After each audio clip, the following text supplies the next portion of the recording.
time to return to the streets of Liberty City, but this time you can leave your stylus at home. Yes, Grand Theft Auto Chinatown Wars is storming the PSP about 6 months or so after debuting on the Nintendo DS, and it's still packing a stellar tale of revenge, bloodshed, betrayal, and drugs that the fans remember.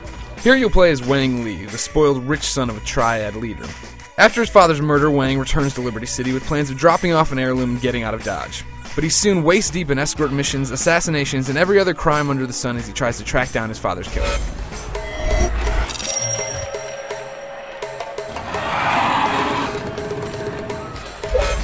If you played the original Chinatown Wars, avert your eyes. You'll never be able to play it again because the PSP version is so slick and pretty by comparison. Both games are told from the angle top-down perspective with some moving art cutscenes in between the killing, but the PSP does so much more with the screen space. Gone are the less than detailed buildings that did that Dr. Katz wiggle as you drove around, and in their place is a polished and smooth Liberty City. Of course, the new horsepower and shine comes with some downsides. There are now a few seconds of mini-loads when you page around your PDA that can get kind of annoying as you're setting a waypoint, jumping to your email, and then jumping back to your map or whatever. Plus, Poppin' starts popping up towards the end of the game. Worse is the fact that autosaving on the UMD version of Chinatown Wars takes about 17 seconds to get the job done. That means after every completed mission, you get 17 seconds to sit around and reflect. Still, those issues shouldn't detract from the overall quality of this title. The story's deep and interesting, it looks great, and the music's well done. There's still no voice work for cutscenes, but you can't have everything.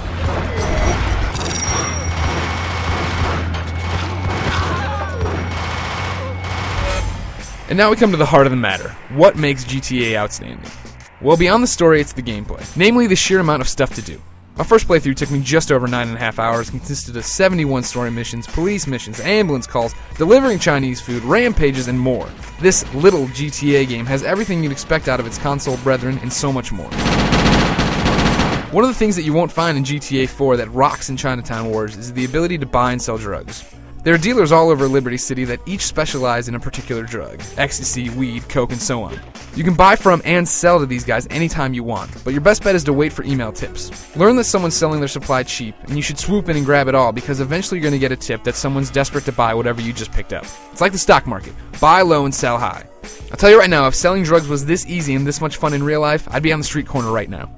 Of course you have to worry about the cops busting you and taking whatever you have on your person. Anything stored in your safe house will be fine. But Chinatown Wars has a unique way of dealing with the popo. Rather than having to evade the cops and lose your wanted level, here you just need to ram them off the road.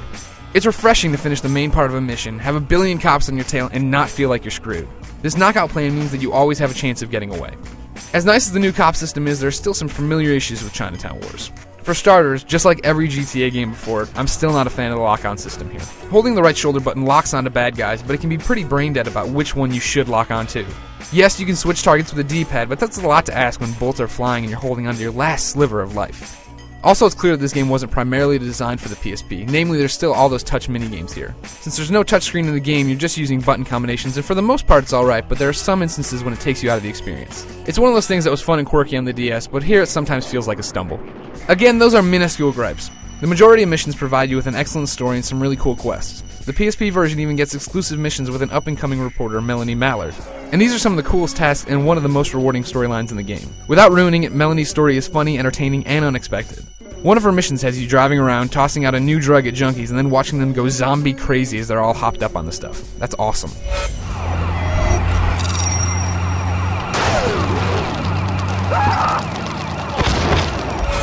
If you missed the original Grand Theft Auto Chinatown Wars, you're a fool and deserve to be beaten with a ruler. But this PSP version should be enough to make you jump on board.